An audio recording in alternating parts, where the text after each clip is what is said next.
Okay, Chair, we're ready to go. Okay, wonderful. Thank you. You're welcome. So to get the meeting going, let's see. Do I need to read all the rules of engagement and all that, or do I skip all that? I think I can skip it. I think you can do roll call. You can start the meeting with roll call. Cool. Oh, I thought Gail, are you doing the roll call? Or shall Yes, ma'am. Margaret Kublins, Here. Brian Gentry, Here. Brian McCarthy, Here. Fred Baxter, Frank Koffenauer, Pauline Nunez, Here.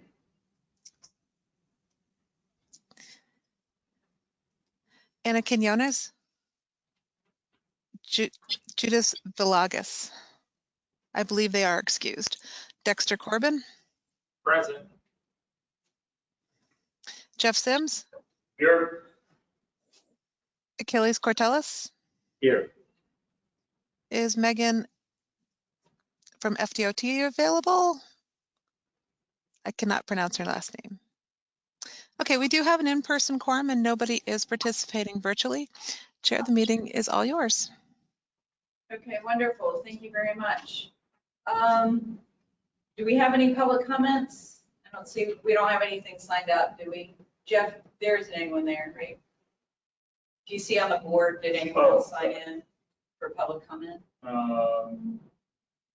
Michael or but I wasn't speaking, so I think okay, so no. Okay, I don't have anybody signed up for public comments, and I don't see anyone raising their hands either here. Okay, moving on to review and approval of the minutes from January 13th, 2022. Did everyone receive the packet and have an opportunity to review the minutes? Yes. Any comments, corrections, changes? None being heard. Do we have a motion to approve the minutes as presented? Motion to approve. Achilles approves, or makes the motion. Brian Gentry seconds the motion. All in favor, say aye. Aye. Any opposed? None being heard. The minutes are approved.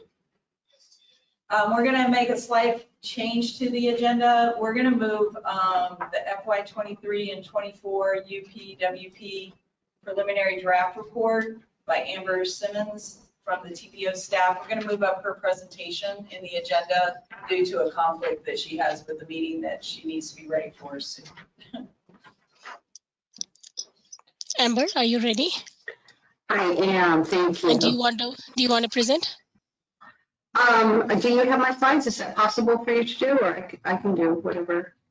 Just give me a second. I need to pull up the presentation. Certainly.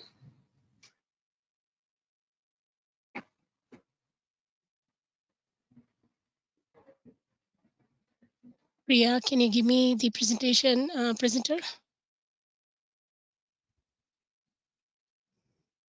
Done. 1 second.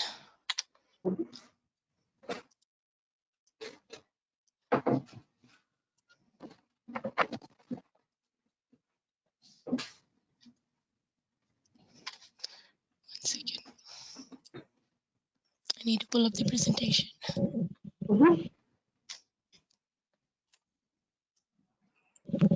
Can you all see the screen? Yes, I see it. Okay. Go ahead, Amber. Terrific, thank you everyone. I'm Amber Simmons, TPO staff, to introduce the fiscal year 23-24 Unified Planning Work Program, or also known as UPWP.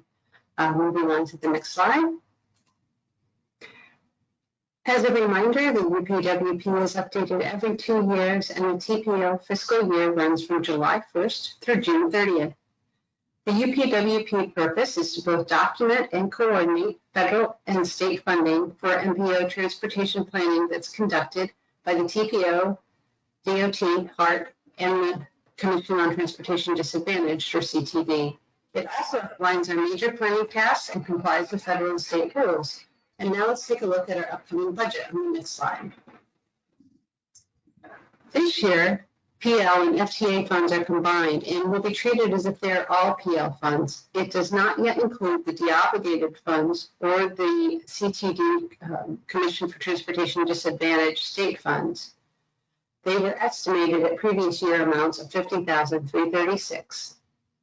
In comparison to the previous UPWP, there's approximately $1,400,000 more in combined PL and FTA over the 2 years, and approximately $178,000 more in SU funds over the same 2-year period. The deobligated funds will be added and are $55,170 in PL funds and $145,000 in SU funds for a total of $200,170 in deobligated funds. And now we'll move ahead to the major planning tasks on the next slide. Listed are the 6 tasks you are familiar with and some of the areas within each, as well as a new task 7, which is a regional task. Unlike our previous regional task 6, the new SCTPA support and shared task has been in development as part of a regional project to make the UPWP task tables more uniform and clearly define the task or tasks where both transfer of funds between MPOs take place. The only items listed in this new regional task are items that both transfer funds between MPOs and require an MOU or agreement to do so. The coordinated efforts will remain in task 6 and moving on to our completed projects.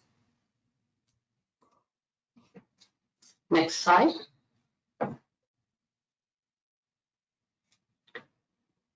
These next few slides summarize the fiscal years 21 and 22 completed projects. Task 2 focuses on system and corridor planning and related studies and projects. And moving on to the next slide. Task 3 focuses on data monitoring, and long-range transportation plan. Task 4 has a focus on the transportation improvement plan. And moving ahead. Task 5 is our public participation, and lastly, task 6 for our completed regional coordination projects. And now we'll take a look at our disadvantaged business percentage of work. We're very pleased to report that our current disadvantaged business enterprise, or DBE, as it is commonly referred to, is at 14.5% of our consultant projects. The state goal is 10.65%. And now we'll look at the UPWP development schedule on the next slide. This gives you an overview of our development schedule. The first preliminary draft was sent to DOT on March 15th. This committee, as well as others, are commenting on our preliminary draft in April. The final UPWP approval by TAC, CAC, and the board will be in May. The new fiscal year UPWP will become effective July 1st of 2022. And moving on to our partner project requests. This year's agency requests for planning and analysis for the UPWP from HART is the Transportation Development Plan. We're offering a 50-50 match to assist HART with this study. From the City of Tampa, we have Vision Zero projects of citywide streetlight evaluation and a signal timing project. Corridor studies and roadway safety assessments for multiple corridors, a streetcar feasibility study in phase 4. And continuing on. These next few slides will highlight the TPO recommended projects list and summarizes our critical path projects. Projects that began in fiscal year 22 and will continue into fiscal year 23. Optional recommended projects and projects which are recommended with additional alternative funding. The critical path projects are listed first, and these are either previously approved that will commence in 2023 or are needed as part of maintaining compliance and federal and state rules. Moving on. These are more of our critical path projects, and they have an estimated cost of $1.2 million. And next are the other TPO recommended projects. These are the TPO other recommended projects that have an estimated cost of approximately $1 million. They will include Plant City Southeast Master Plan support or other planning, Temple Terrace Multimodal District Update or other planning, completion of the HART bus stop inventory, support for the HART Transit Development Plan, road safety assessments for county roads in City of Tampa, resiliency return on investment evaluations for projects, the metropolitan priorities for state rail plan in support of the MPOAC, and additional data collection, which includes multimodal counts and health data. And next are projects that are contingent upon additional funding. Next slide. Since our previous presentations, we have more clearly defined and estimated costs from the information we had. The projects on this slide are optional recommended projects that are contingent upon additional funding. Potential funding sources are also listed. We have the expanded air quality monitoring project for I-275 and I-4 corridors, I-275 conversion study, and we have a total estimates and phase 1 estimate, streetcar feasibility study, and interrail planning. Moving on to our fiscal year 22 projects that will conclude in 23. These are the fiscal year 22 projects that are in progress and are anticipated to conclude in fiscal year 23. Next slide, please. As this is a coordinated planning process and the intent of the UPWP is to assist with documenting this coordination, the next 2 slides look at the DOT and HART federally funded planning projects. FDOT has submitted their planning activities and are listed as Appendix G in our new UPWP. And next. HART's information will be forthcoming and is listed as Appendix H in the new UPWP. And finally, in opening it up for discussion or any questions and comments. Does anyone have? Thank you, Amber.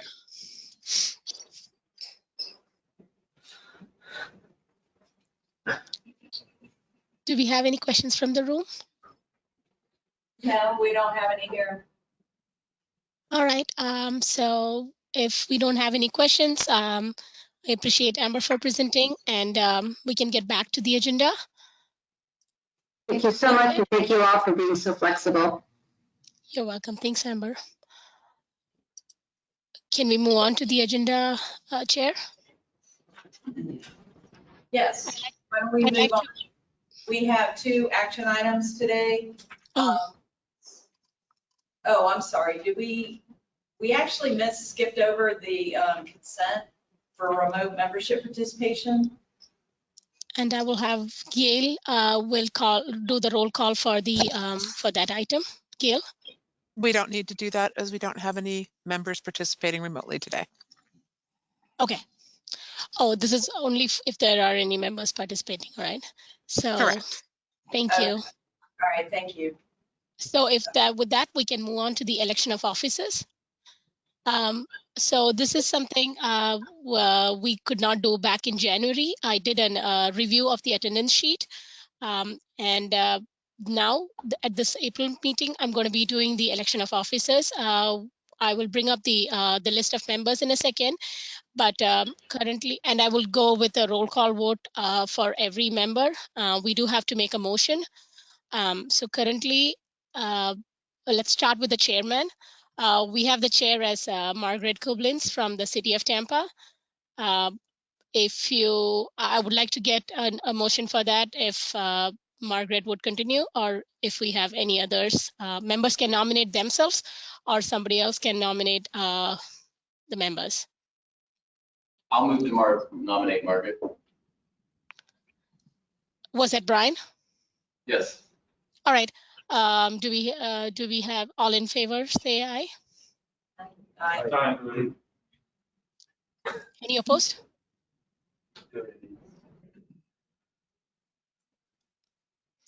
I'm sorry, I'm having a tough time hearing. So if there's no.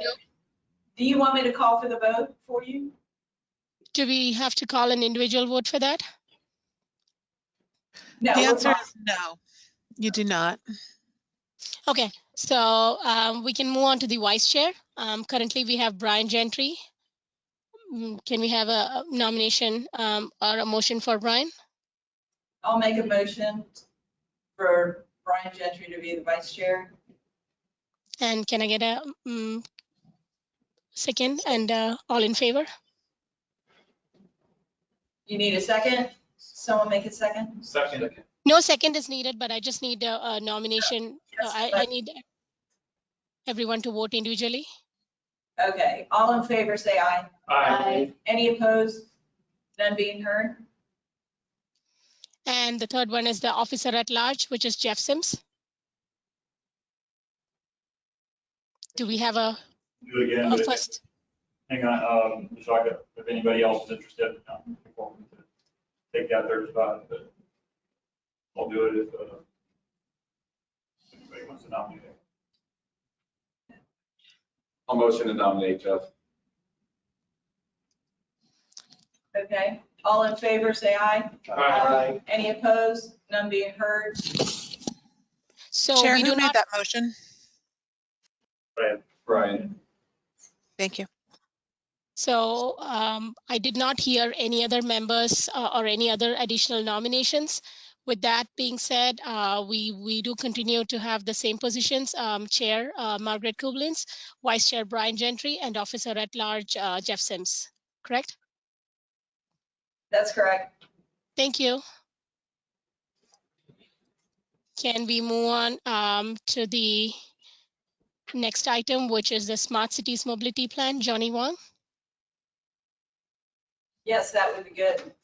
We also, just keep in mind that as he goes through this, we're being asked to make a motion in order to approve the Smart Cities Mobility Plan and forward to the TPO board. Johnny? Hey, good morning or afternoon, ITS committee. Let me share my screen. I don't know if I have the ability to do that yet. Can someone pass the torch? I can stop the presentation. And Priya can probably give you the presenter rights.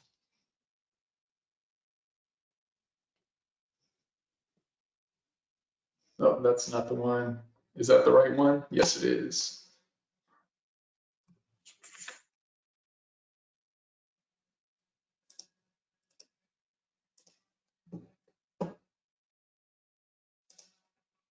All right, folks, I hope you're seeing my PowerPoint. I can see the room, so it looks like you have what you need. I'm Johnny Wong, TPO staff, and I'm the project manager for the Smart Cities Mobility Plan. We've been working on this plan update for quite a while, definitely more than a year by now.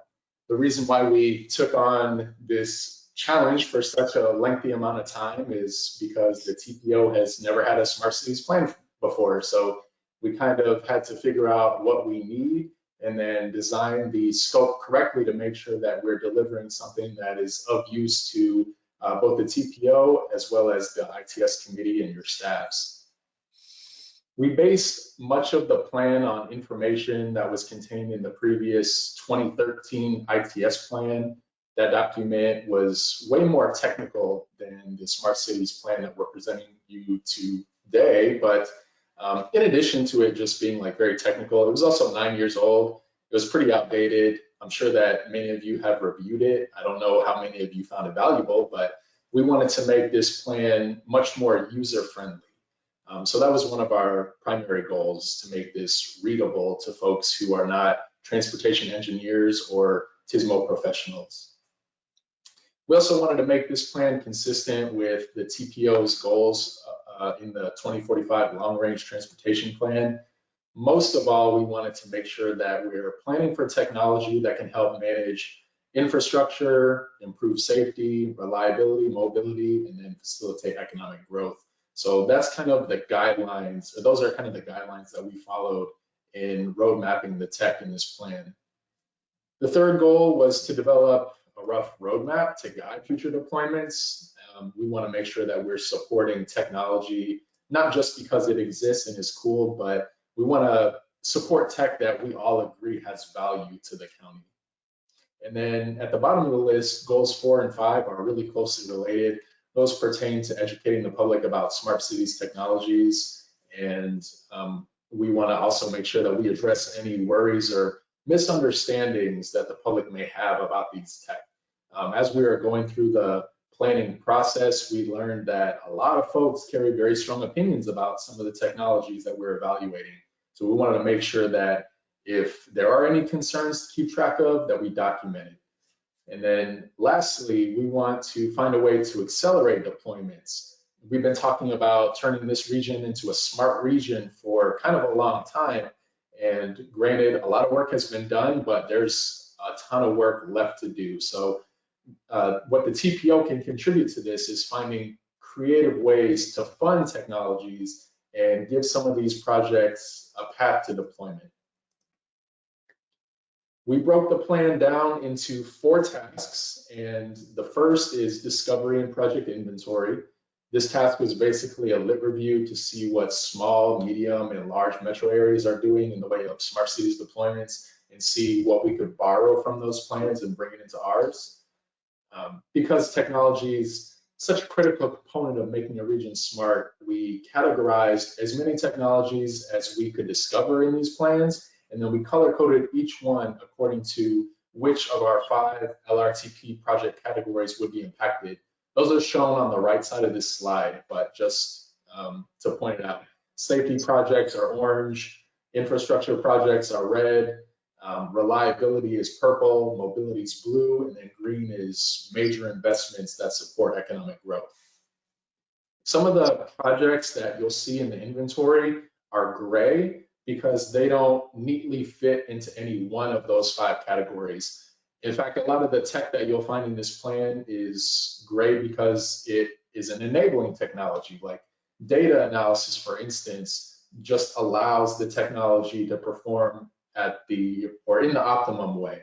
Also, like fiber optics cables might be colored gray because they don't perform any, they don't have any transportation benefits in their own right, but they definitely support other transportation technologies. So my team researched over 100 smart cities plans and documents. We pulled out any technologies or strategies that were identified in these docs, and then we created a profile of each one to determine whether or not the tech is existing and emergent, existing or emergent. We broke it down even a little bit more than that, like is the technology existing and we have it, existing and we don't have it, or emergent and we need to learn more about it. We also indicated which LRTP goal it impacts, how long it could take to deploy in a best case scenario, any strengths, weaknesses, opportunities, or threats, and then just anything else that was notably mentioned in the literature we documented in that inventory. Once we had that information, we used it to produce a 15-ish page pamphlet. We're calling them fact sheets. These fact sheets describe the tech in plain language, so you won't find any engineering or tech jargon in there. We explain pretty clearly what it's used for, and then we identify some successful examples of where it's being used. Even though most of the planning work on this project is complete, we're hoping to still be able to utilize these templates to inform the public about any upcoming projects. So just because we have this 15-page pamphlet in its current form doesn't mean it always has to stay 15 pages. Like if we are evaluating new tech and we want to share that information with the public, we can plug everything we know about it into one of these templates and then use it to circulate. So we see a lot of value in this pamphlet for the public, like understanding our projects and what benefits they'll have, as well as planners. I'll speak from the TPO's experience. We have a lot of folks who went to planning school, but they didn't really cover the smart cities tech aspects. So a lot of folks in our agency are really eager to learn about these technologies and what they can do.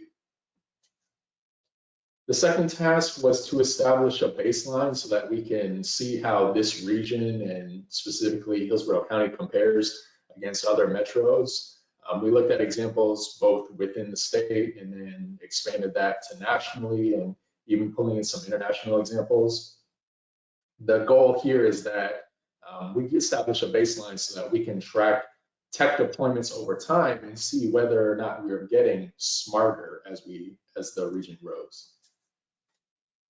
We wanted to make this a mapping tool and then share it with all of our partners. So we started collecting GIS files. In fact, I know we reached out to most of you one-on-one or sent a request to your staff to get those files of planned deployments. We've received almost all of them. We're still waiting to collect files from one of the agencies, and it's a big one. So rather than rolling out this mapping tool and then having a big gap in it, we're just waiting until we get that file. Once we get it, we can work on developing the mapping tool, and then we'll share that with all of our agency partners and probably present it at the Tampa Bay Smart Cities Alliance. Because we don't have the mapping tool ready yet, we didn't want to not show you anything. So the deliverable that we have for this task is a spreadsheet, and it's all included in your agenda packet. All of the technology we identified in that earlier task is listed here, and it's grouped into one of the categories shown on the left side of the slide. On the right, I screen grabbed just a couple columns from that spreadsheet, and basically to show you like how to use it. So the left column is colored, and the coloration is intended to show which Lrtp category would be impacted by deploying that tech. So like pedestrian and bike, advanced pedestrian and bike programs would impact mobility, so it's colored blue. Emergency vehicle preemption is colored yellowish orange because it has an impact on safety. If the left column has an X in a color, that means that we have that tech currently deployed in the county or region. If the column on the right is colored, that means we don't have it yet. I'm showing a slide of what we envision the final mapping tool will look like. Again, we're still waiting on, I called them out, so I apologize. We're still waiting on the file from FDOT. I hope to delete that, but once we get all those files, we'll put a mapping tool together. It'll probably look much like this, and we'll roll that out at a Smart Cities Alliance meeting, and we'll probably bring it back to you as old new business. The third task is one of the most important for TPO work because it involves us creating a new way of ranking smart cities projects that are seeking funding. This is really important not only for the TPO as an entity, but this group specifically because our old prioritization criteria were not very well suited to evaluate some of the more innovative tech projects that are coming forward. That point was made really clear during last year's TIP update. We had a project on the list that we all knew intuitively would have a lot of value, but because the criteria didn't fit, it was ranked at the bottom of the list. It took board action to actually move it from the bottom, and now it's the top. So we want to make sure that with this prioritization criteria, we're awarding projects that have a lot of value, and we think we've done that. To address that need, we created an entirely new way of prioritizing these projects. It awards points based on whether the project achieves any or all Lrtp goals. So just as an example, like an imagined scenario, if you had a project that would positively impact infrastructure and safety and traffic congestion and mobility and would drive economic growth, it could achieve 5 points right off the bat. So it's not just limited to tech projects that alleviate congestion or improve reliability. If a project has benefits that cut across several different types of benefits, we're awarding points for that, which is a drastic change from how we used to do it. We also award points based on how long it would take to deploy the technology, whether it facilitates equity, if it has limitations or risks, the severity of those risks, and if there's benefit cost data available, we can include that to evaluate. But a lot of these projects are seeking funding for like either like planning stage or maybe an expedited PD&E when we get to design, sometimes the BC information is available, but that's kind of like optional. So if we want to plug that information in, a project can achieve additional points. I presented a draft of this new prioritization matrix to our policy committee last November, and they were really happy with it. It was very well received. Following that discussion, we took the extra step of meeting with staff from all jurisdictions. Most of those staff are in the room right now. So we explained to either you or your team how the scoring works. We provided some sample scores of their projects. So we met with either you or your staff, asked what kind of tech deployments you've been considering. We ran them through this matrix and then showed you how it would compare to some other projects in the region. And we got a lot of positive responses from you all. A couple suggestions for improvement, but none that required us to make modifications before we adopt this plan. So it was more like things to think about in the future. Based on the reception that we got from the policy committee, because they reacted so strongly to it, we feel it's highly likely that this matrix will be adopted by the board. So we use this new scoring system to evaluate smart cities projects that we received during this year's TIP prioritization process. So if the TIP is approved by the board in June, that new priority list will include 3 projects that have been submitted to us. One is HART scheduling software. Second, City of Tampa submitted a project for downtown signal replacements and some bridge controllers. And HART also submitted a project for a fiber optic ring around some jurisdictions. So again, like if that TIP priority list is adopted, those will be able to compete for funds. The final task of the plan wasn't originally scoped into the contract because when we set out to complete this, we originally assumed that it was going to be a very technical document. Again, like the 2013 ITS plan was very technical. We assumed that this would be similar, but after we got into doing the work and we read some case studies about technology that's out there, we saw that a lot of technology has not been deployed in maybe the best possible way. When we discovered that and learned about some of the apprehension that the public has, maybe fear of certain technologies, we knew that we would have to go out and seek out more public engagement before we could put our stamp on this project. So within the inventory, we identified tech that we felt had risks that could compromise support from the public. We want to make sure that anytime we deploy something, the public, number one, like understands it, and number two, supports it.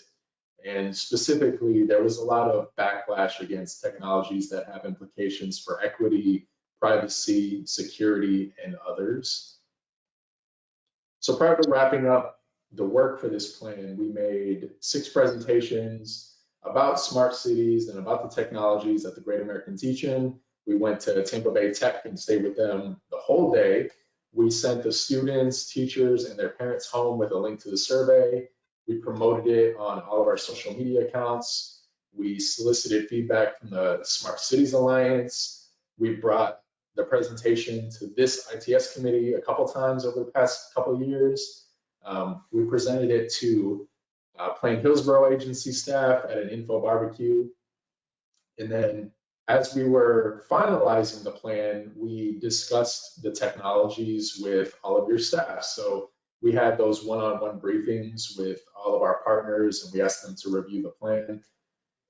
Some of you took a couple weeks up to maybe a couple months to review the prioritization matrix and the plan. And I think we got letters of support from everyone. So we feel that this is a success. That kind of like speaks to the engagement for agency staff. Regarding the public, I'll say that the results of the survey are included in the appendix. If you read through them, you'll see that we got about 70 respondents to take the survey. So it's not really enough to decide the course of action about whether or not to deploy or not deploy certain technologies. Our hope for translating the survey results into action is just to flag some technologies and say, hey, agency partner, before you deploy, this technology, here's some things that you should think about.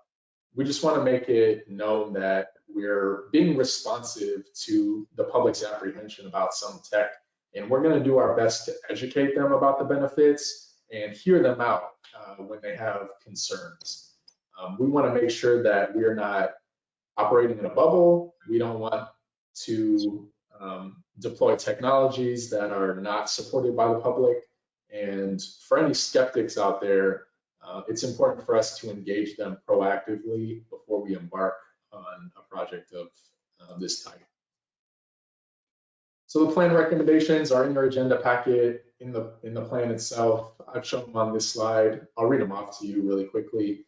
So this is like the vision statement that we all came up with. The goal is to intelligently deploy the latest smart cities technologies to allow for monitoring, assessment, and management of the transportation network. We also want to translate performance insights into action, provide safe, efficient, convenient, and equitable options across the county. We want to plan for deployment of the highest ranking projects identified through the prioritization matrix. We want to use that matrix to more appropriately score smart cities projects as part of the TIP update that happens every year. We want to seek new funding sources for smart cities projects and accelerate deployments as much as we can. And we want to utilize those fact sheets to engage and inform the public of the benefits of smart cities and TISMO. This is an action item.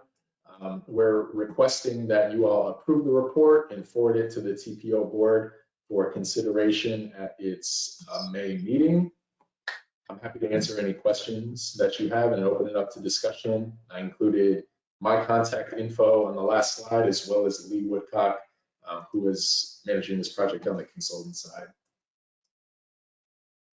Thank you, Thank you, Johnny. Go ahead, Vishaka. I just wanted to open it up for discussions. Does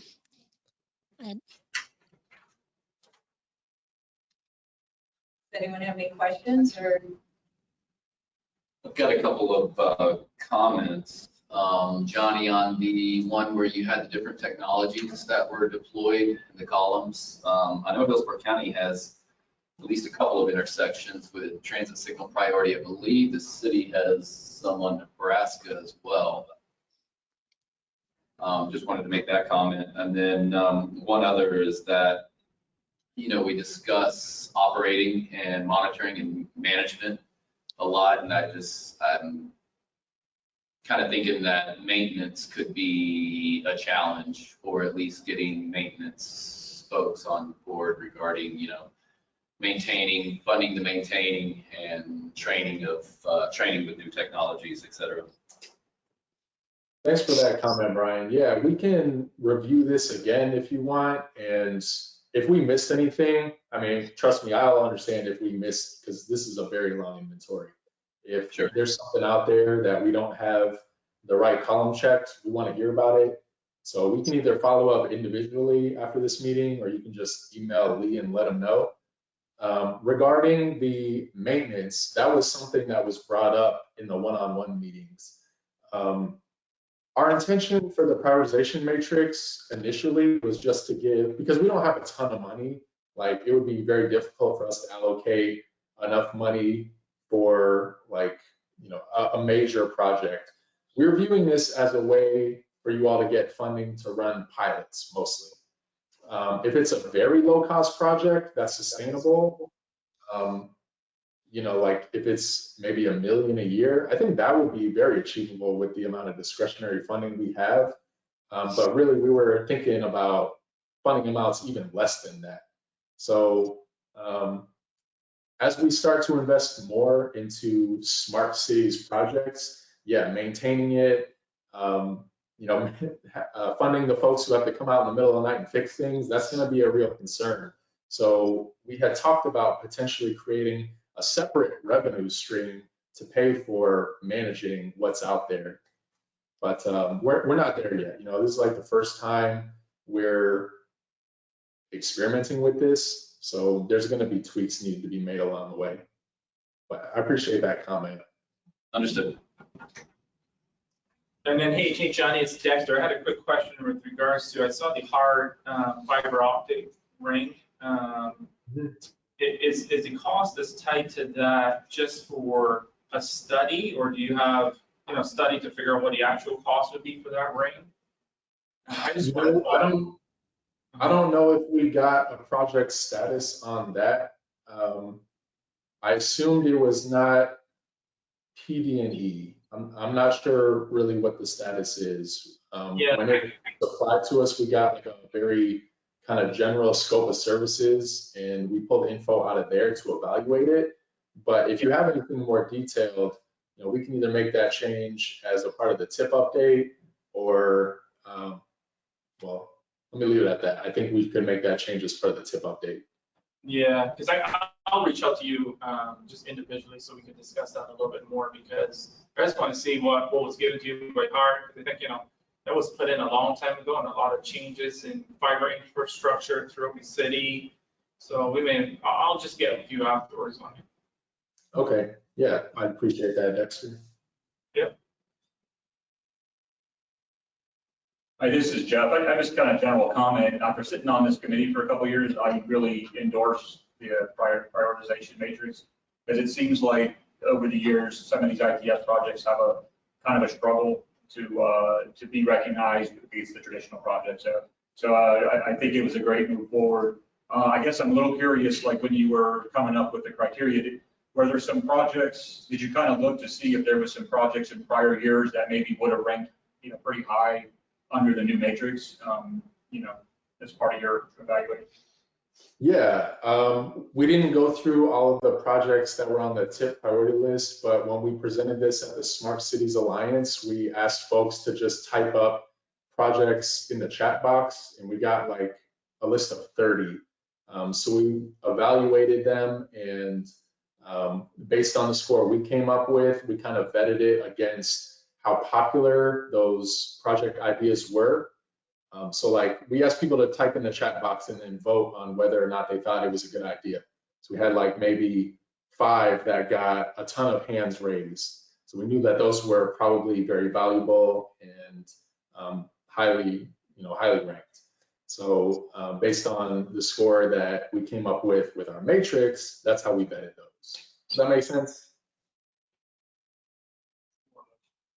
I hope so. It was a while ago. I'm struggling to remember it all. But again, like we also did score some projects that we found in plans for the future, and agency staff said that numbers were pretty close to how they would rank each one.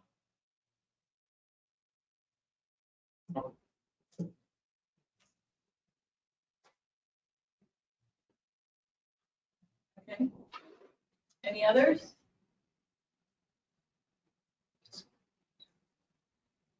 All right. This does require action, so could someone make a motion? Motion. I guess I'll make a motion. This is Jeff Sims. Motion to approve the Smart Cities Mobility Plan and forward to TPO board. So we have a motion from Jeff. Do we have a second? Achilles seconds the motion. All in favor? Say aye. Aye. Any opposed? None being heard, the motion passes. All right, thank you all. Brian, I'll follow up with you and your staff and send you that inventory, and let us know what changes we need to make. All right, great, thank you. Thank you, Johnny.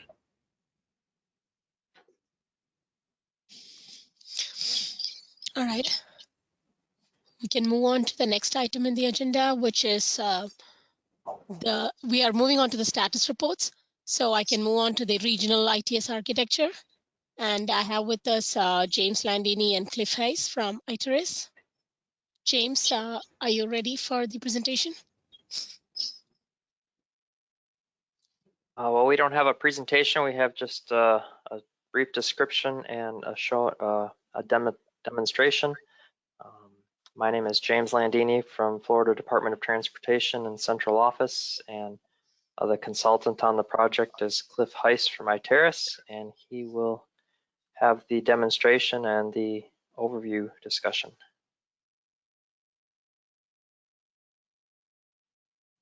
Cliff, you got to turn on the microphone, please.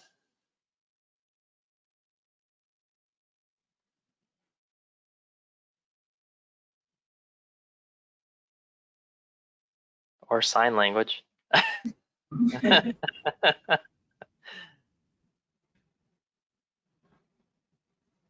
We can't hear you, Cliff. Let's see. Oh. There we go. No. I was Yeah, no. muted by the organizer. That's okay. Can I get control screen?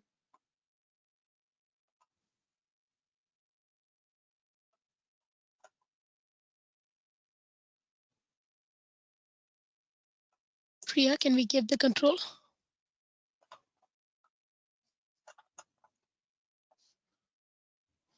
Okay. We Okay. have you. All right. I'm just looking to see if do you have my screen showing right now? I cannot tell. We Here can we go. see your screen with the mountain wallpaper. Okay. Well, let's go. How's that? Yeah. Their All main right. website. Okay. So we're going to just walk through this website here just real quick to give you a familiarity with what's on the architecture. But I want to just give you a couple things real quick, just introduction on it. And first, just so we're all on the same page, just what is an ITS architecture? Well, it's a framework. It's a reference framework for understanding what needs to be integrated with ITS, what kind of systems are tied together, what kind of information they're going to exchange, and the kinds of services that they're going to provide to address the needs of the region. It basically provides us with a vision and helps us understand how we want to plan projects going forward. When we look at planning with ITS architecture, we're using it as that reference, the common way we can talk together as stakeholders to understand different systems and how they connect. It provides us with a common language and context for those discussions. And when we look at project development, using that regional architecture as a basis or that foundation, we can then start to define projects that it gives us some insights on how projects might fit with other things within the region. So it's really kind of giving us that high level view. Right now we have an architecture project that we're updating the architectures. We've been started this in 2019. The architectures needed to be updated to represent what is currently out there and what's being planned.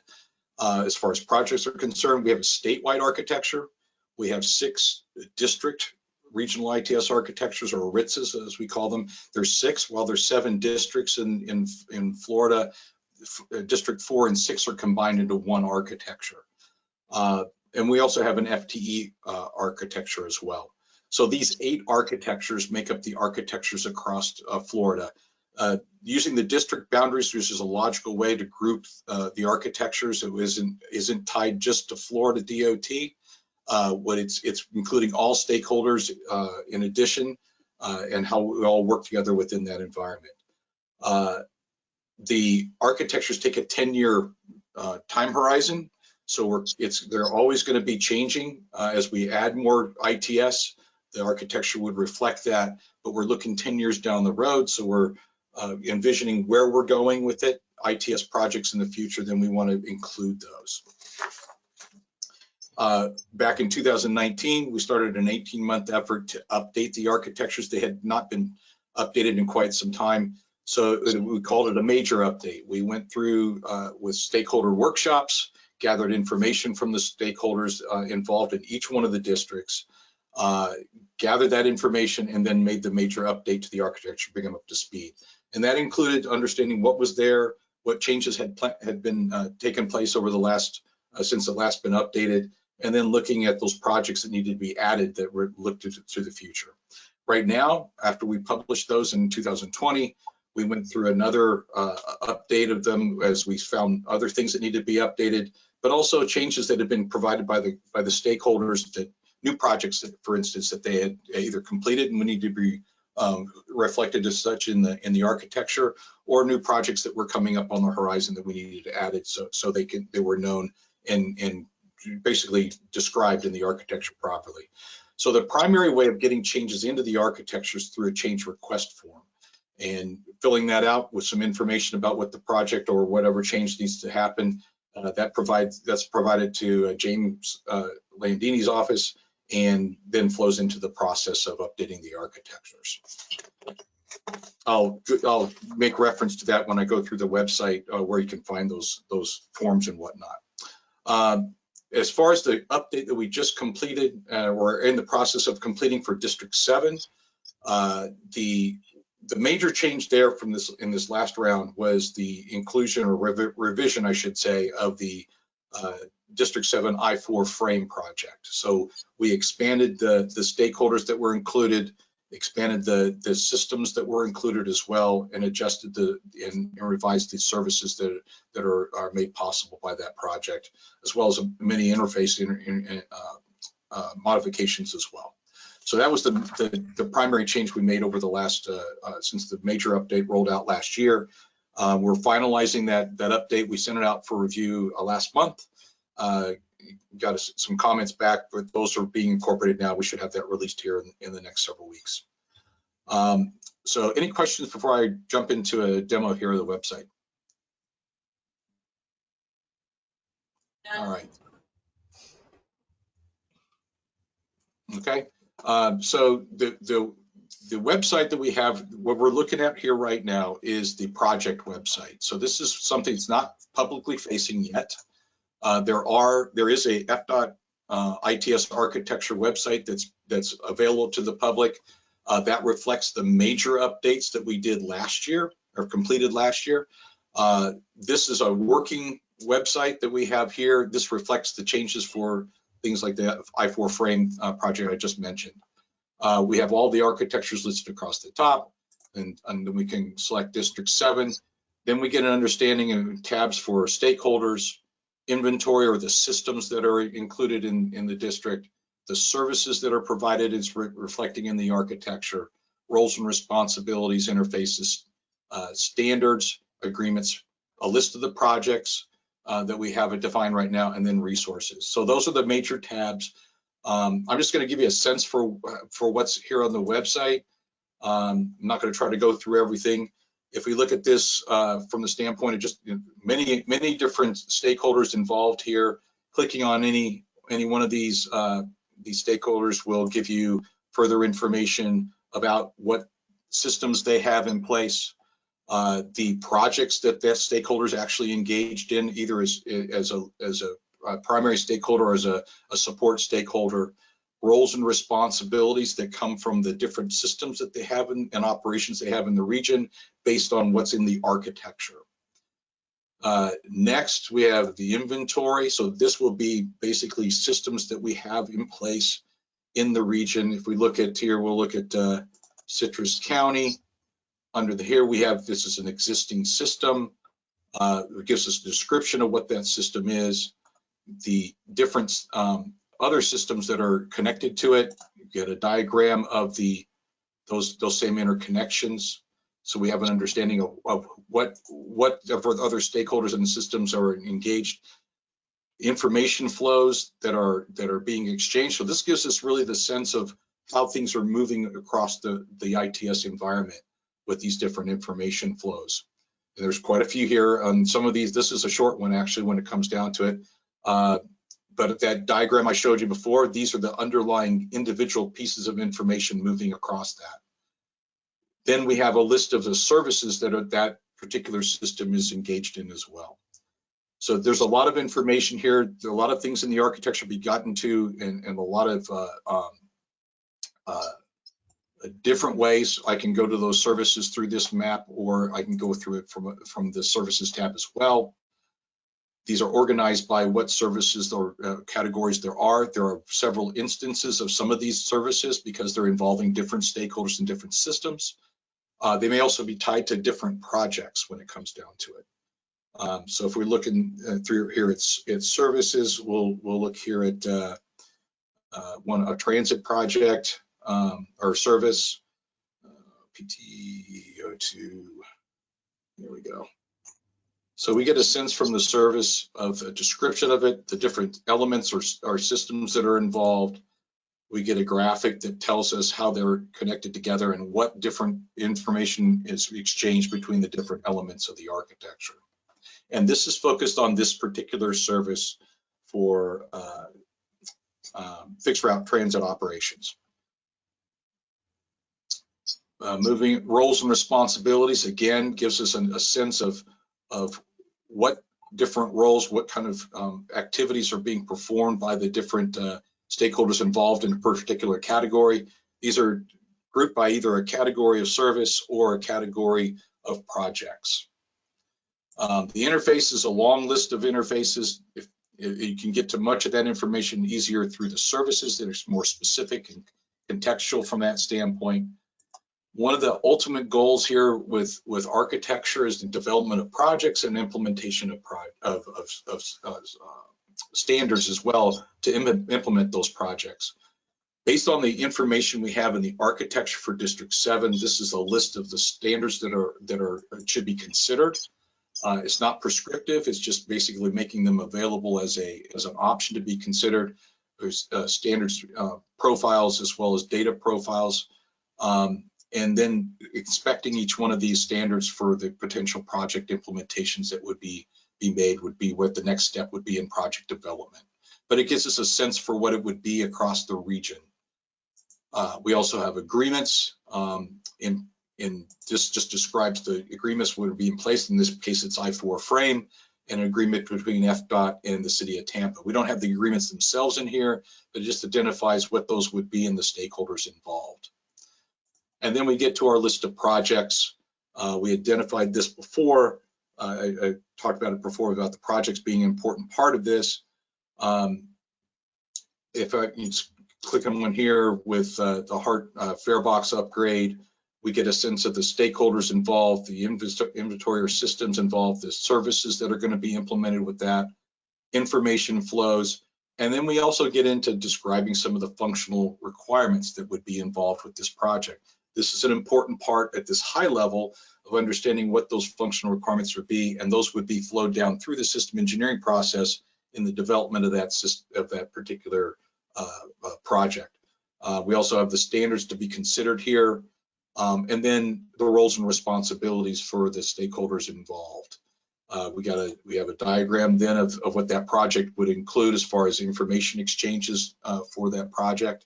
And now we have a start for developing that project to be handed over to the developer to put in place.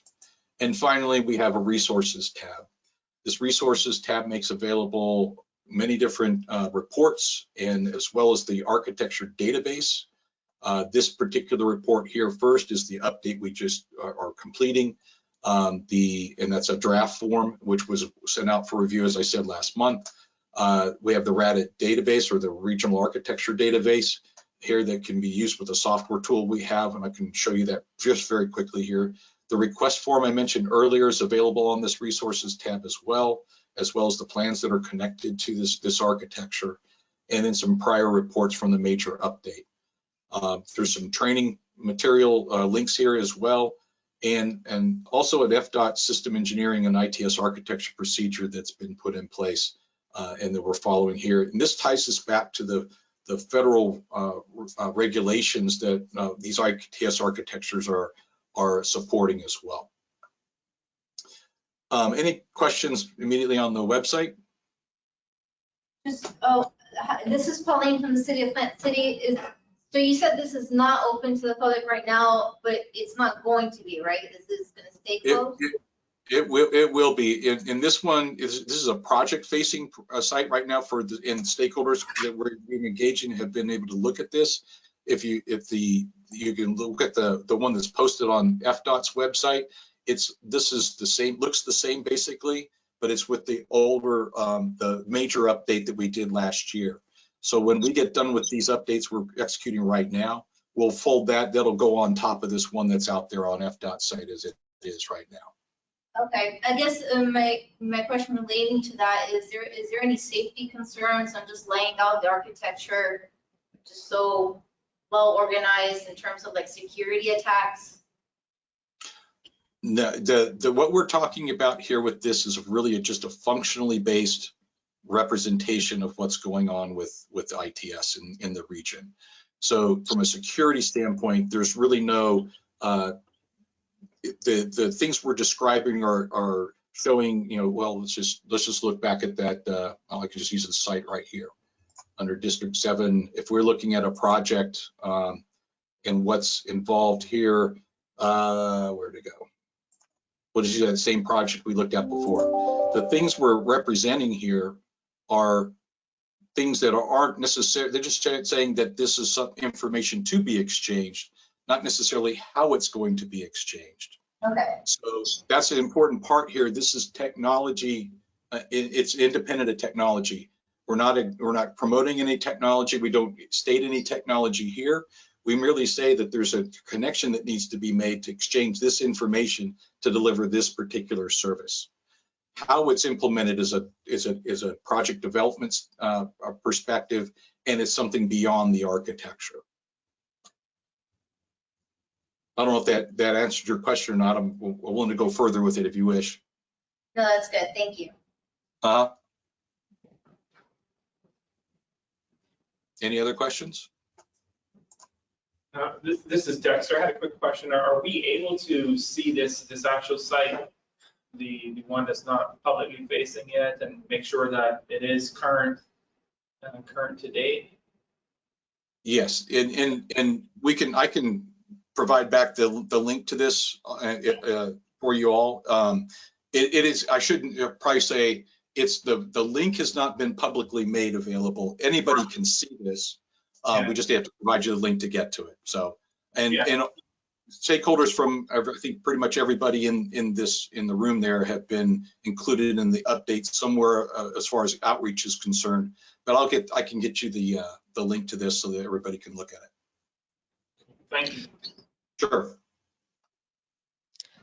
Cliff, if you want to forward me that website, I can forward to the committee members. Will do. Thank you. I don't see any questions from the chat box here, but if there's anybody in the room who wants to ask.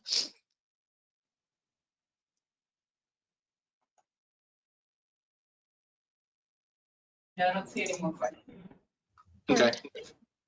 And that, I don't think we would need to necessarily walk through the tool, but the tool that we have, everything that's on the architecture website is coming out of this database that we have for the software tool. So it's using both sources, the website or this tool are using the same database. This is what we manipulate to modify the architecture. The overall architecture database is underlying this, and then we define the projects. Each one of these, then we walk through different elements of those projects. So this is available. The website, the database is available to any stakeholder who wants it off the resources tab, like I mentioned before. And you can define a project in any way you want, using it as a reference. The regional architecture, that regional architecture is under a master control with FDOT, so you're not necessarily messing around with the database, the master database, but you can define your projects if you want to that way, or you can provide those back to FDOT and we can define those projects with the support of those stakeholders as we go through the change forms. So that's all I had. Thank you. That was very informative. Thanks, Cliff, and thanks, James Landini.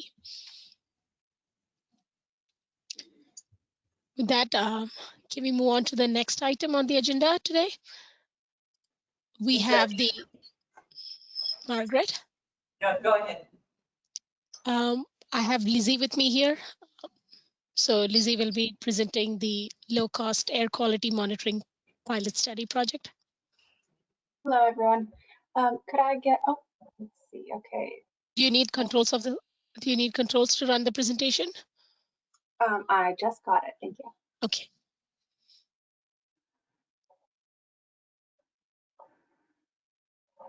And it looks like you are seeing the start of the presentation. Okay. Yes. Wonderful. Yes.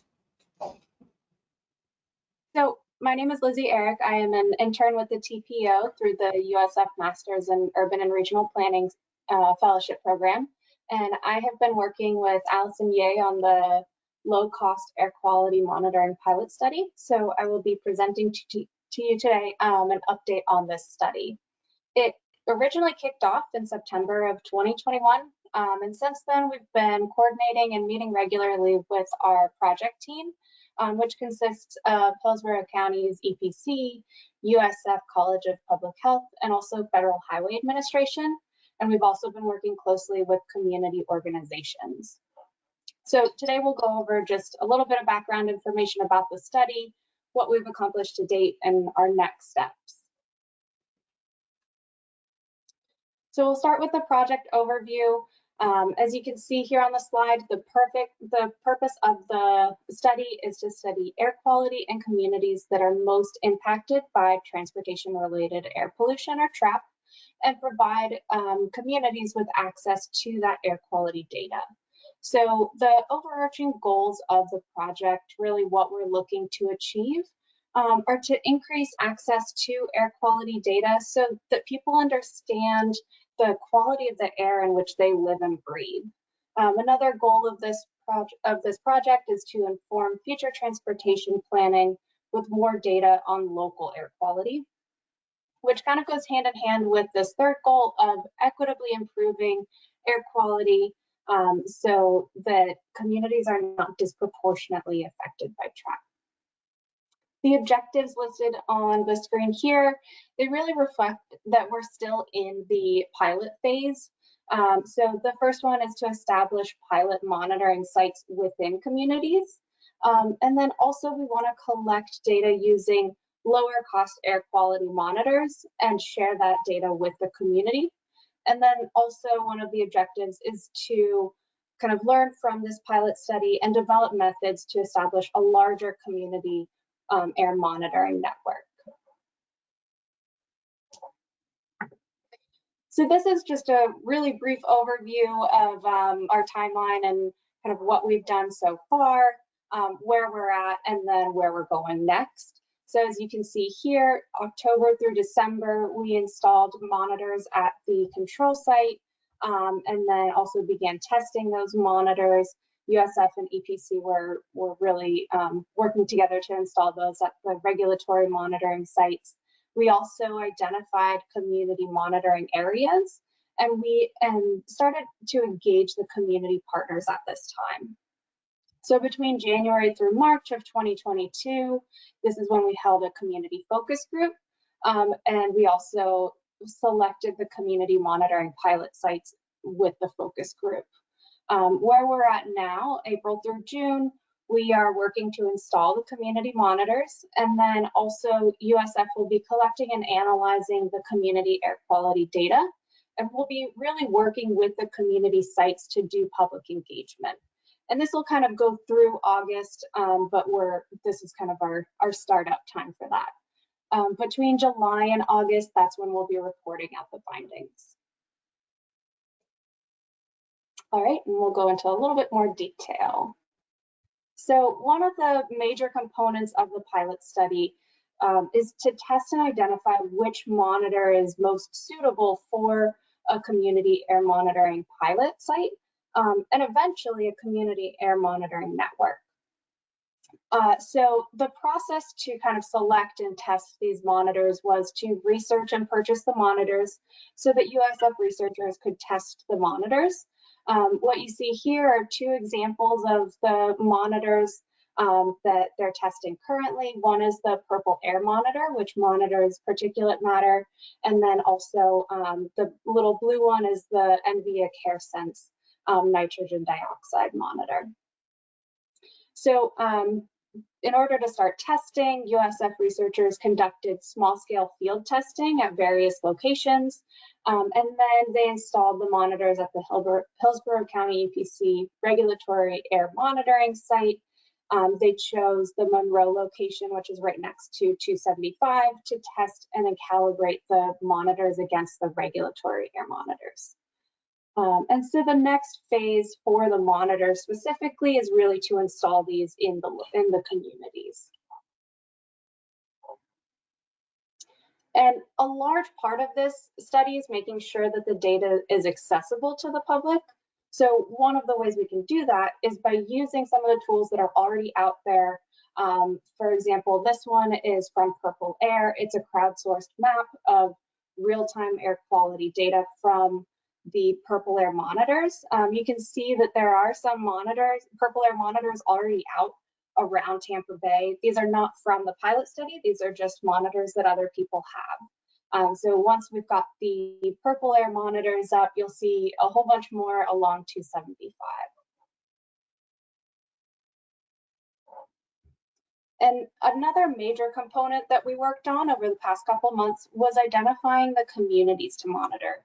So since this is still in the pilot phase, we've got a limited number of monitors that we're working with. So we narrowed down the area before we brought it to the community, who then helped us identify the final locations within these areas. So the first part of the location selection process was to create a community selection criteria, which is composed of 3 different criteria. The first one is the environmental factor, which is the proximity to I-275 and I-4, those who are most impacted by TRAP due to their proximity.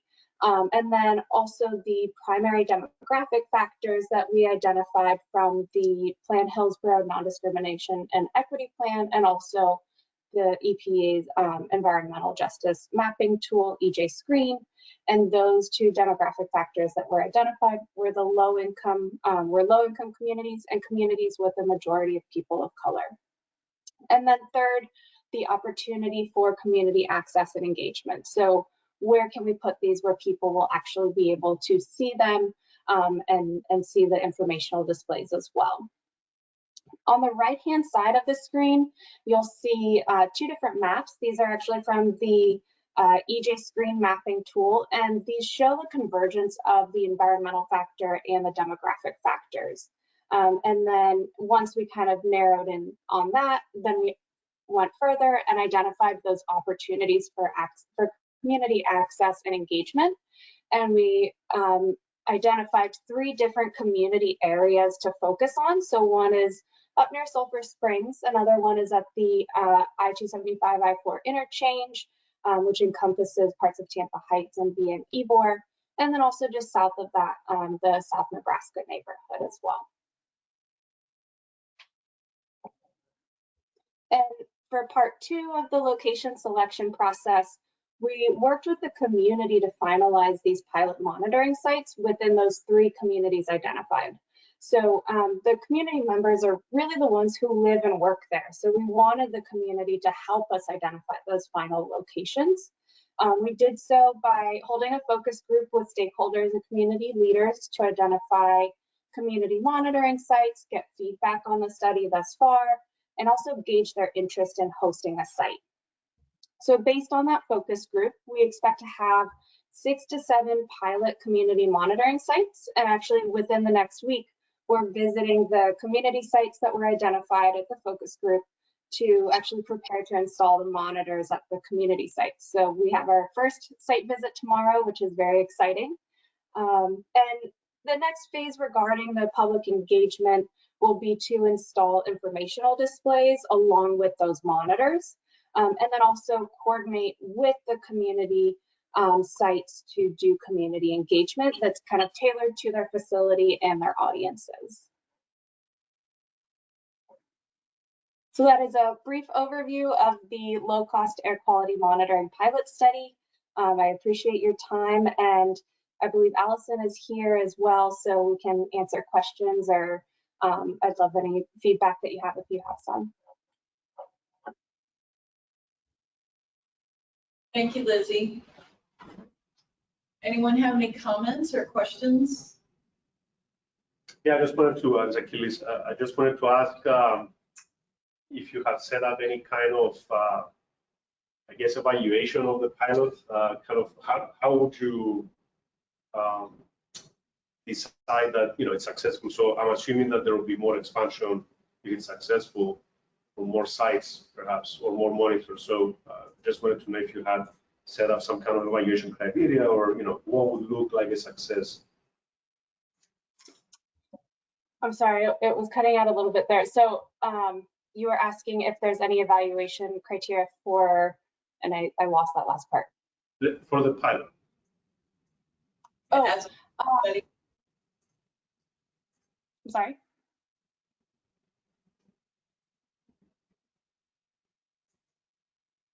You said for the pilot study? Yeah, yes. Oh, okay. So right now, I mean, we're kind of still in the testing phase. So that'll be within the report. USF will be doing a final report.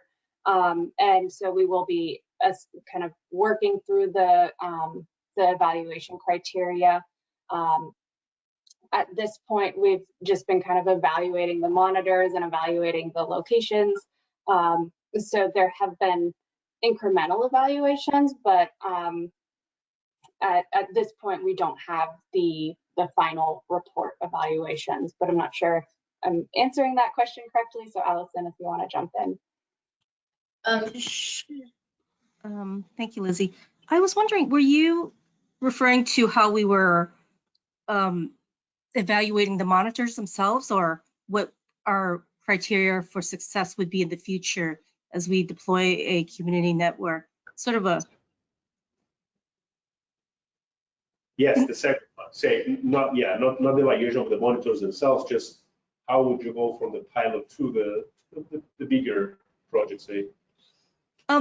Well, right now what Lizzie's presenting to you is phase 1 of the project. So for us to fulfill this scope is to figure out how to do the monitoring network, figure out the types of monitors we can use, and set up a limited number of pilot sites. So at the end of this phase 1 of the project, which we're seeking more funding from to develop a larger network, that's really kind of our end goal for this very short period, is to establish community sites and have them running and up, and to engage the community in them.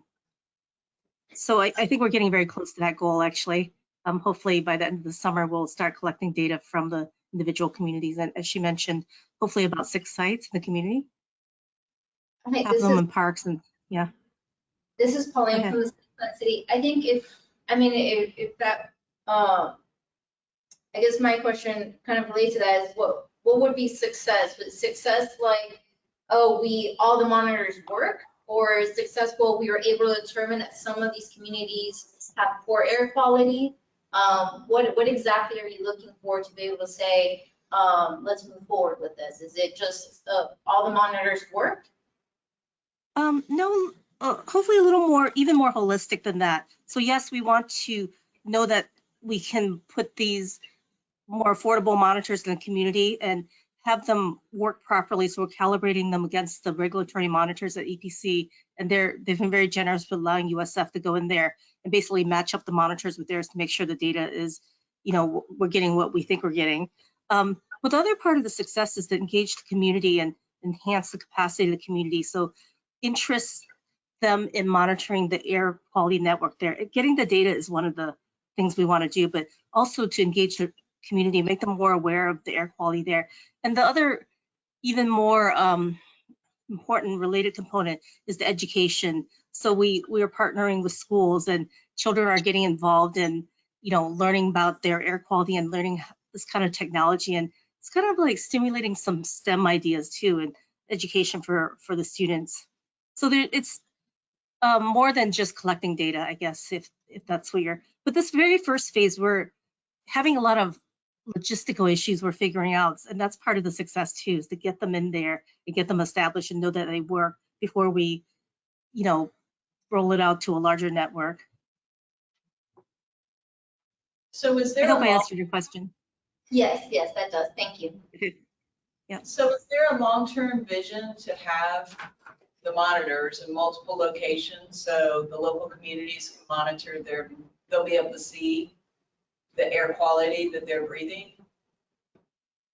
Yes, technology is, probably economies of scale has to do with this, but technology is getting better, and these monitors are relatively affordable. So the long-term goal is to be able to roll them out in kind of a, decentralized network of monitors, where people, it could be, right now, the one Lizzie showed you with the map of the monitors, you can buy one right now and put that in your backyard and be part of that network. So the goal is to, kind of have a network of them. They're relatively affordable. They're like $250 each. And right away after you plug it in, you can basically see what's going on with, you become part of a network of everybody who owns those.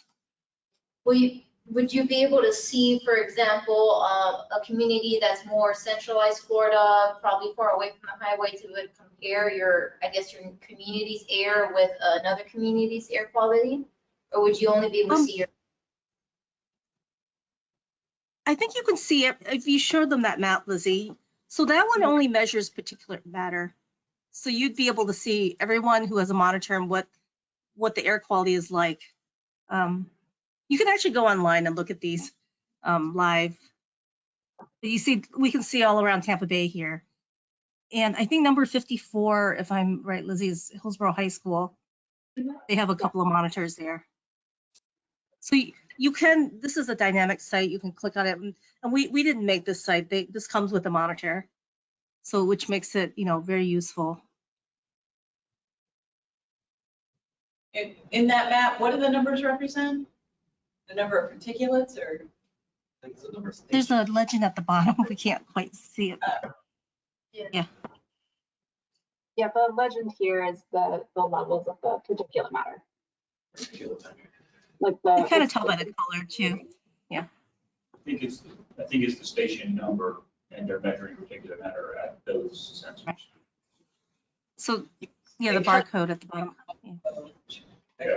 Yeah, this is Jeff with EPC. Obviously, we're really excited because we're part of the project in so many words. I mean, it's being headed up by TPO and USF. I mean, they touched on USF as really a key contributor, and they talk about education. I think it's exciting to see they've got current students that are active, involved in this. I was out at our site. The Monroe site they talk about is right out here by Julie B. Lane, and it's next to, I think, what they rated as the busiest section within the county, which is why we located that monitor there. And that's kind of the control site. So the way they were setting up these purple layers, and they're comparing them so we can compare them against our instrumentation. And there's a little bit of a background on this too.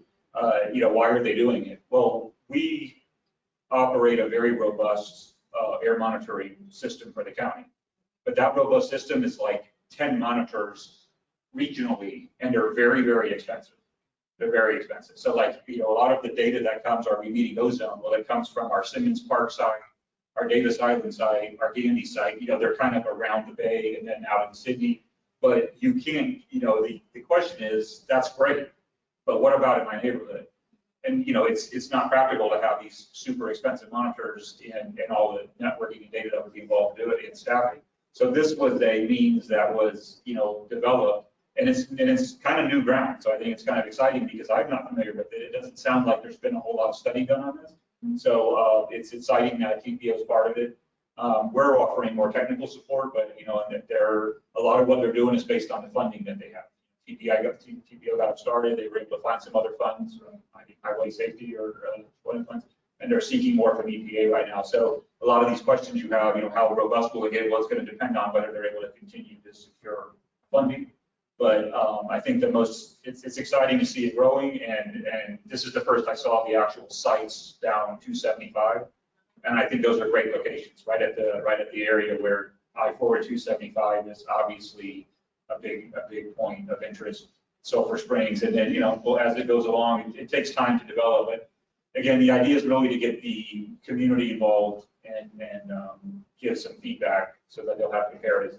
And then your question about comparatives, it may not be exactly, but they can always compare to our regional monitors. So, so they can say, well, Simmons Parks isn't really close, but that's the reflection of what's in the county. How much different is that for me that's living right here next to the interstate? So anyway, we're excited to be part of it, and I'm glad this is the first I've actually met Lizzie. Nice to meet you. I've heard all about you. So I certainly appreciate the presentation that you guys came to the committee today. Yeah, thank you, Jeff. EPC has been so generous with your expertise and time, and we really appreciate that. It's been very helpful, and this project is really a project that Federal Highway Administration is interested in, this distributed community network for air quality monitoring. So I think we are one of the first, not the very first, there's quite a few of these networks in California, but we're one of the early ones trying to work on developing a network. So thank you. It looks like true value for the community, for sure. Yeah, it definitely does. Increase. Thank you. Thank you. Anyone? Go ahead, Brian has confidence in. Just think about the next step where, all right, let's say you do receive bad air quality along 275. The next step in my mind is, what is DOT going to do about that? I mean, it's great that we have the data that, hey, there is a bad air quality issue going on around the interstates, but what do you do next? How do you solve that? That's very good. How do you mitigate the impact? Yeah, I certainly get that answer, and that question's been brought up in prior discussions, and it's a good point. I think a lot of it would look at future planning. So now at least you'll have data to evaluate, well, what is the impact? So as we build out, maybe there's an opportunity to create more buffers and, or not put residential right next to it, create green space in between. As far as dealing with existing ones, I would, defer back to planning, but then you can, there could be options and considerations for, there's really not a lot you can do on the highway to shorten it, except to divert traffic and reduce idling, reduce slow speeds. But the volume, we're in a really tough spot because everybody knows the volume is just going up and up with, our population increasing here. So, there's no magic answer for that, but it is a very valid question. And I think it would be part of discussions. Yeah, Brian, No, this is Dexter from Hart. I was just going to mention that we're in the process of getting electric buses, and maybe it's something that we put electric buses on certain routes that are high polluted. That may help as well. Yeah, that could help you prioritize. If you have a mixed fleet, then you could maybe say, okay, well, we definitely want to use electric here. Correct. And then the gas combustion or diesel somewhere else. Yep. Sort of prioritize that. Yep. I think those are really good points. And so I think it's Jeff, I think he kind of touched upon it, but what we have to do is, this will help with our planning process. So we know where some localized impacts are. We know that we have to, match those up with our regulatory monitors. They'll help us with our planning. But as far as an air quality determination, we need to use it to support the data we're getting from the regulatory monitors, because that's the ones that will be accepted by the federal government. As far as, whether our area is attainment or fall out of attainment, but this data supports that and supports the planning for that. And I think the point about, where to put electric bus routes, that was really, really an important point, that, you can help target some improvements, right? Some emissions improvements in certain areas. So thank you. I think we're gonna capture that comment for some of our future research. If you have any questions, you can get on the website. We'll keep updating that with more information. We have a project page on the TPO website. Okay, thank you. Thank you. Thank you. Vishaka? Are we going on to Gina? Is she presenting? Yeah, Gina's. I'm only keeping this camera on for a second just to say hi, Margaret. Hi, Margaret. Hi. All right. So Vishaka's Gina? gonna run my slides for me. Oops. So I need the I'm gonna controls. close this down. Vishaka's gonna just run a couple of slides. And this won't take very long, guys. But we, in the event you were concerned that we weren't staying busy, we just wanted to highlight some of the working on we kicked off this year. So is this first slide up? I can see it. I hope the members can see it too. Yes. Okay. Yeah, so we have 6 studies underway. I thought, we thought it'd be easier just to have one quick overview instead of having all 6 of the project managers show up. So first off is the health impact assessment of the 2045 Lrtp complete streets. So health has emerged as a planning focus area, and we want to improve health outcomes in our, bicycle, pedestrian, sustainability planning. So next slide. So we're only, last time that we updated the long range plan, we were only able to just kind of cursory look at the health impacts. And what we wanted to do, because we had identified 350 miles of complete streets in that 2045 Lrtp, we want to understand how building those would impact health and reduce risk. So next slide. There's just basically 2 tasks, determining a baseline for the county, and the consultant has developed a tool that will do determine health risks by census tract for a number of conditions like high blood pressure, diabetes, asthma, heart disease. And the second part of the project will be looking at 5 complete streets, and based on those treatments, kind of assess the impacts on the chronic disease risk factors if those were built. Next slide. The study is expected to kind of finish up in the end of September, and it'll come back before committees. So there'll be an opportunity to hear more about that. And next slide, if you have questions about that, the TPO colleague working on that is Joshua Barber. The next study, next slide, is freight supply chain resiliency. Next slide. So first, we'll look at the critical supply chains in Hillsborough County. Where are the vulnerabilities? How can they be strengthened, particularly if we're faced with a potential disaster scenario? So next slide. There's 5 commodities will be analyzed, and that's the stakeholder group will pick those out. Like, will it be water supply or medical or pharmaceutical seems important, communications, and then how those function normally, and then how they would function in disaster scenarios. And then we make recommendations for mitigating the impacts, and then really identify the need to have continued engagement with those key supply chain partners. Next slide. So that study wraps up the end of the summer also, and I think it's scheduled to come. I'm sorry, was there anybody had a question? I thought I heard something. Okay. Presented to the committees in August. Next slide. Allison is the point of contact for that study, and she can, provide more information if needed. The next study, next slide, is data sharing platform enhancements. And this is a joint study with Hillsborough County. Next slide. We'd like to have crash and travel time forecasting included in the data platform. And of course, this will make data-driven decisions easier when we're prioritizing projects. Next slide. The team will develop an update to the previously produced model that predicts daily and hourly volume and computes average travel time and calculates performance measures for reliability and safety. There's another option to produce traffic impact analysis focused on performance effects of new developments. So that'd be kind of cool, linking that to land use. Next slide. The tech memos will actually come back to you guys, the ITS committee, in July at your July 14th meeting. So I've kind of invited other committees to listen in or other people if they're interested, because I think you'll probably hear a little more in-depth presentation on that. Next slide. So that's Johnny is the project manager, and he's also working closely with Sarah Caper with the County Community Infrastructure Planning Department.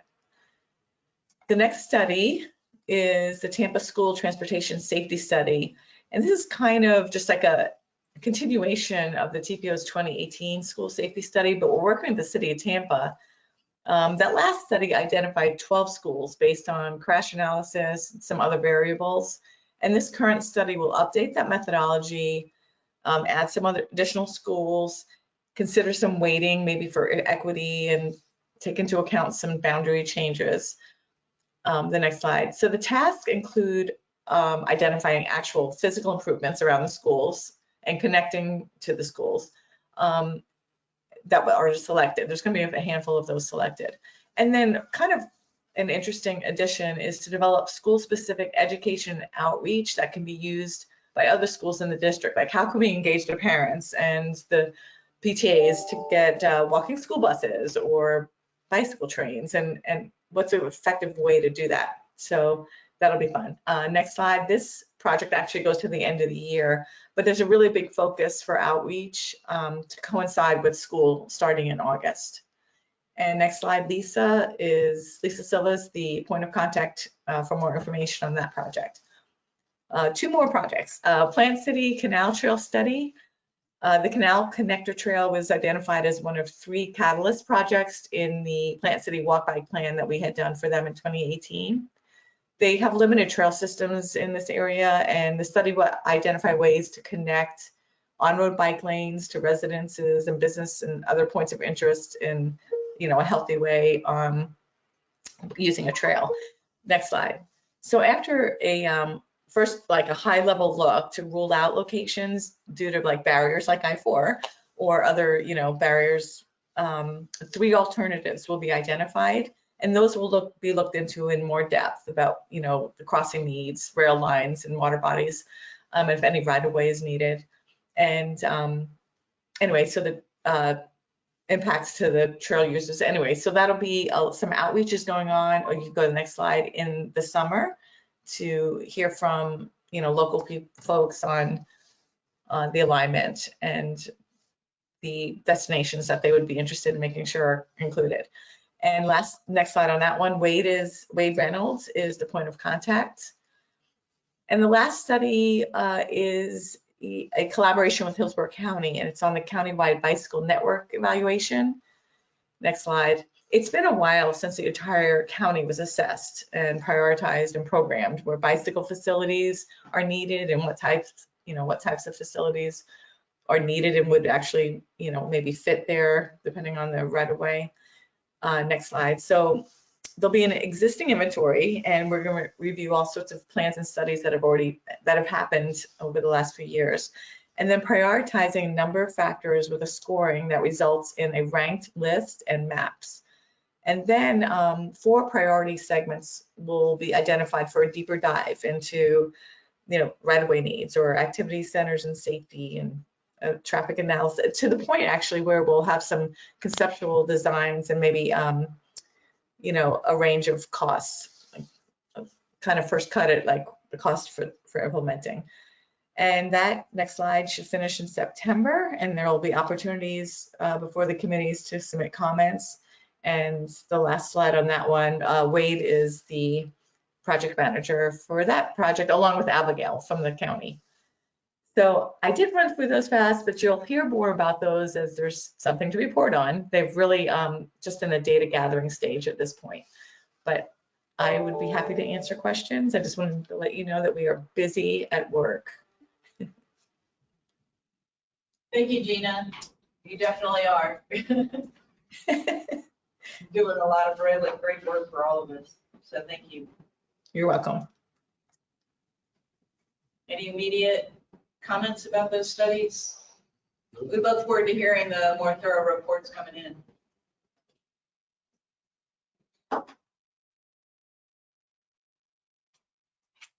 Vishaka, we want to go to old business, new business? Yes, ma'am. Do you want to go with them? Go ahead, you can go for it.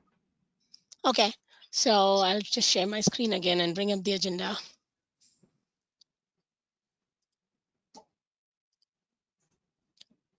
Margaret, you can go over them. I can move the slides if you want, or if not, I'll just move to the first memo, the memo on government in the sunshine.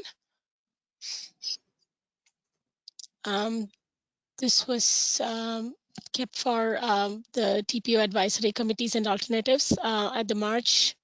It was published. The next memorandum, the next old business and new business, I want to bring it up is actually, this is an informational item. There's a regional TISMO working group. It's organized by Metroplan Orlando. The site is linked here.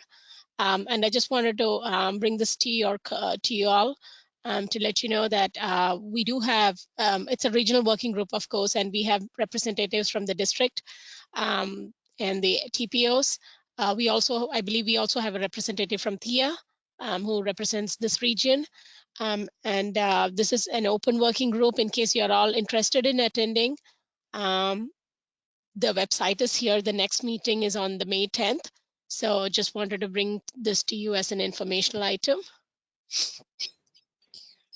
Vishaka, did you go to the meeting? Because wasn't there a meeting Tuesday? Yeah, there was a meeting on Tuesday, and we discussed about what District 1 is doing with the safety measures. So it was a presentation, and I will request that if anybody's interested, I can share it with you all. But it's kind of a monthly meeting. So Margaret, going forward, I can provide you updates at the meetings if there's anything, any topics of interest. I think that would be helpful. Sure, I can do that. Is anyone here active on that? I registered for it. I was going to attend. I don't know if maybe it would be more appropriate for you to update us, Vishaka, or should we attend in person if possible? It's open to all. Eric Hill at Metropolitan Orlando is a primary contact. That's why I kept this as an informational item. You are more than welcome to attend. If not, I can bring topics of interest to you as a summary item at the next meeting. Okay, since I went ahead and registered, I'll attend initially and then take it from there. Okay. Thank you, Brian. Can we? Okay, I have real quick under new business. I mean, I just wanted to do it. This is, I promised my group I would give a plug. For 19 years, we held the Clean Air Fair downtown Tampa, like 2 blocks from here. COVID knocked us off of our feet for 2 years, but on May 5th, Cinco de Mayo, we'll be bringing it back. It's out here at Poe Plaza, right next to Hyatt, so it's only like 2 blocks down. It's basically an informational thing, but because it's clean air, there is that definitive, transportation component. Parts often, parts always there. TPO usually has a table. Some of the other transportation groups, T-BARTA, so forth. So there's kind of that element. We're giving away free tree saplings, people, some modest food samples. So it's a very informal lunchtime event. It goes from 11:30 to 1:30, so you just kind of walk through. But we welcome anybody to come and feel free to ask me if you have any questions about it. Okay. Do you have a flyer? I have it electronically. Yeah. Maybe we can, if you could send it out to the group. Sure. That'd be great. Yeah, I'll send it to the Shaka, and then you can disseminate it to the group, right? Sure, Jeff. I'll do that. Thank you. Yeah, I think our Parks Department participates. Possibly. I mean, we have a lot of, we used to have 60 to 70 exhibitors, and so it was a big thing. I suspect as we're redoing it, I think we'll have fewer this year, but it's going to be, kind of building it back up. We have a live music and stuff, so but it's all in a nice tight area, so it's not like it's generally shaded by those trees here. It's a really nice setting. Good. Thank you.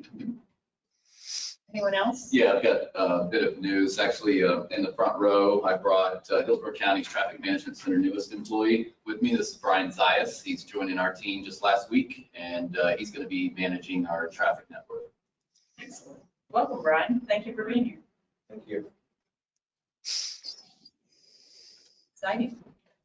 Pauline, are you a new face? Have you been here before? Not in person. Oh, okay. Yeah. Well, welcome. Glad to have you here and joining us. Good conversation. Appreciate that. Anyone else? Right, group. Well, thank you very much for your time. I think that brings our meeting to adjournment. Thank you. Thank you, Vishaka. Thanks, Margaret. Thank you, Elle. Tell you what, they all do the work. I just show up. I'm like, send me the agenda. Right. Are you still working towards having a conference in the network? Yeah. Yeah, I just have to run over. I've got a sole source paperwork that I've got to fill out.